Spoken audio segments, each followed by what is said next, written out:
Olá pessoal, tudo bem? A aula de hoje é sobre os padrões de herança não estudados por Mendel. Estudos posteriores ampliaram as ideias sobre as leis da herança de Mendel, mostrando que elas não são válidas para todos os casos, ou seja, nem tudo aquilo que estudamos podemos aplicar para todos os casos. Existem algumas exceções que não dá para trabalhar, as leis regidas por Mendel anteriormente. E foram descobertos estudos que permitem a identificação dos cromossomos sexuais, além de casos em que um alelo não tem dominância sobre o outro. A dominância incompleta é um dos exemplos. Como vimos anteriormente nos estudos de Mendel com ervilha, que bastava a presença de um alelo que determina determinada característica dominante, né?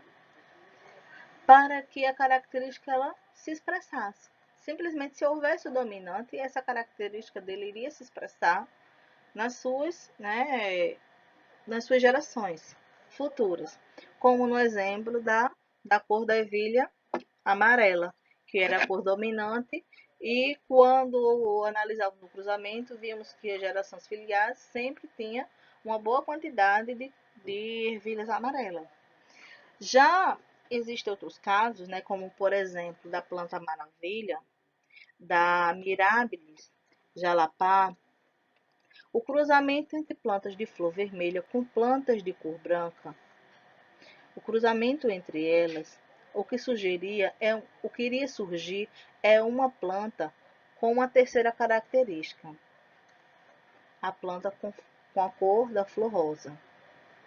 E neste caso, vamos dizer que existe uma dominância incompleta entre estes alelos ou que, de fato, existe uma ausência de dominância.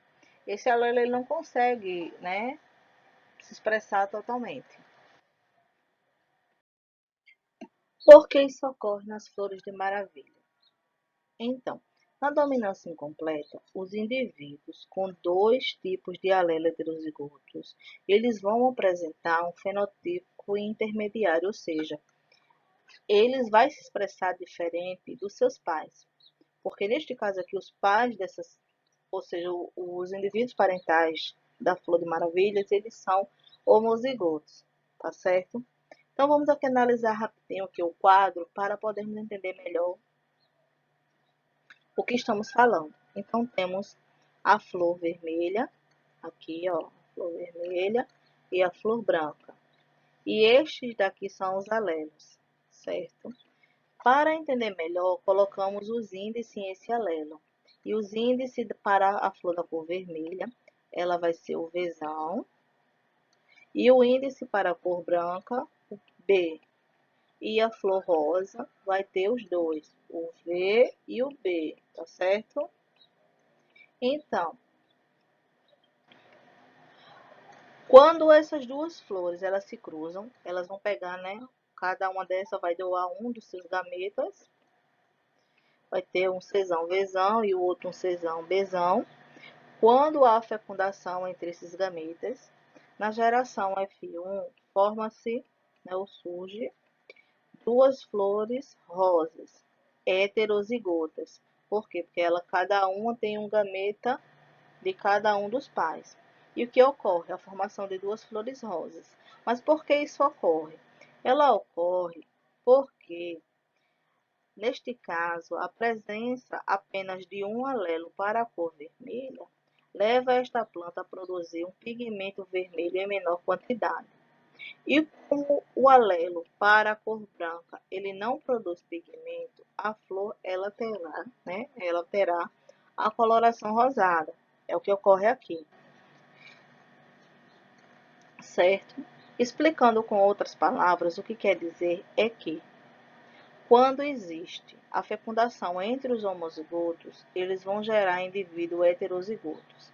E estes indivíduos heterozigotos, eles vão apresentar uma característica intermediária, ou seja, uma característica diferente, que não seria esperado quando a gente estuda lá as leis de Mendel, tá certo? Porque neste caso aqui Se tivesse o dominante, na dominância completa, ela teria a cor X e pronto. Não teria esta característica intermediária, ela não surgiria, teria só ou vermelha ou branca, certo? Mas o que percebemos aqui é que quando os indivíduos eles são heterozigotos, apenas a presença de um alelo ele não é suficiente para expressar a cor, certo? Então, em heterozigotos, em dominância incompleta, eles não conseguirão expressar as características iguais a dos homozigotos, certo? Para que essa característica ela volte a aparecer novamente, é preciso que outro cruzamento aconteça e que haja essa combinação dos alelos em homozigose, tá certo? É o que vamos observar aqui novamente na geração F2. Quando essas flores, novamente elas fecundaram, né? Vão formar novos indivíduos, percebeu que no cruzamento entre as flores, certo? Heterozigóticas rosas, surgiram 4 flores, sendo uma vermelha, duas, né? Aqui, ó, 2 rosas e uma branca. E o que percebemos com isso? Que a característica se restabeleceu. Por quê? Porque tínhamos, olha, indivíduos novamente homozigotos, reforçando o que diz aqui em cima, que os indivíduos com 2 alelos heterozigotos apresentam fenótipo intermediário. Olha aqui, ó, rosa e rosa. Então, o que concluímos com isso? Novamente, que os indivíduos heterozigotos eles vão apresentar uma característica diferente, exatamente porque o seu alelo ele não tem força suficiente para expressar toda a sua característica, neste caso. Para que a flor ela fosse vermelha, ela teria que ter Czão, Vzão, Czão, Vzão, ou seja, 2 alelos do mesmo homozigoto. Se ele tiver em heterozigosidade, ele vai ficar rosa. Por quê? Porque só apenas um alelo vai se expressar, que é a cor vermelha, e o branco não vai se expressar. Só que este vermelho sozinho, ele não tem força suficiente para que esta pigmentação transforme toda esta flor em vermelha, tendo um resultado rosa, ok? Então, todas as vezes que você vê casos em que os filhos eles não têm a aparência esperada, né, dos pais, estamos falando de uma característica ou de um padrão de herança genética de dominância incompleta, ausente ou intermediária, tá certo? Outro padrão não analisado por Mendel é exatamente a determinação do sexo.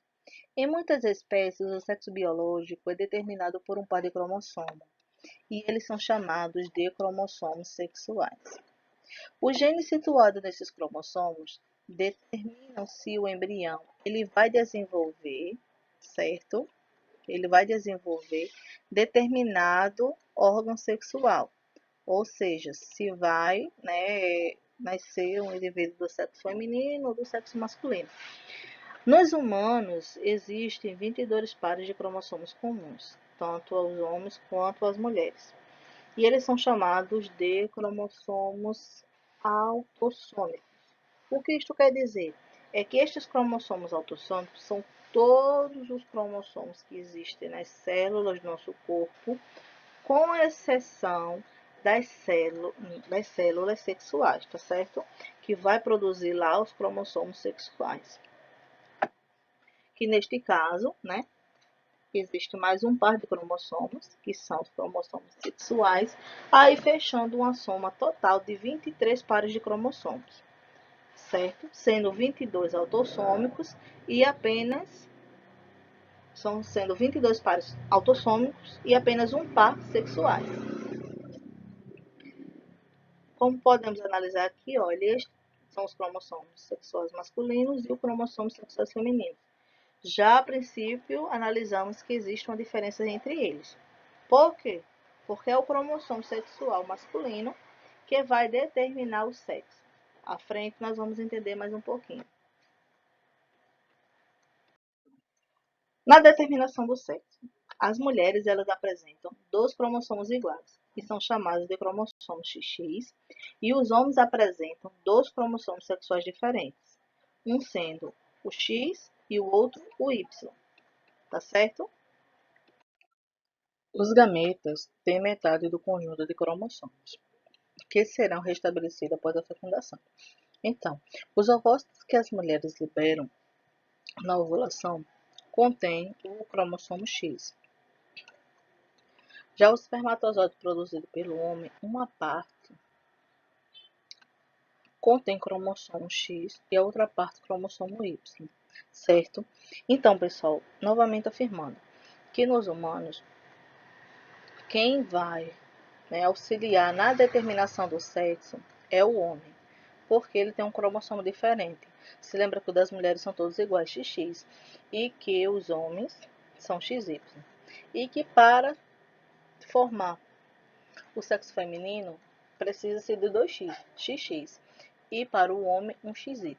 Como o homem tem o Y, todos aqueles indivíduos que ele cruzar com a fêmea e tiver um X e um Y vai ser masculino. E todo aquele que ele cruzar com fêmea e tiver XX vai ser o quê? Menina. Como podemos observar nesta simulação aqui.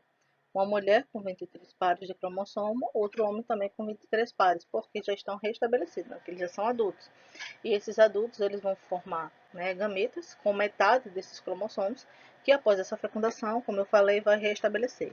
Então, a mulher ela vai, né, doar, ou seja, um ovócito seu com X e o homem um com seu espermatozoide X. Vai formar que indivíduo? Formou, né, uma menininha lá, XX. Depois, né,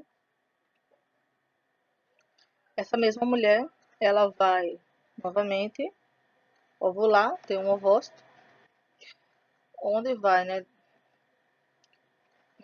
cruzar aqui com o homem, formando o que? Outro, na verdade, X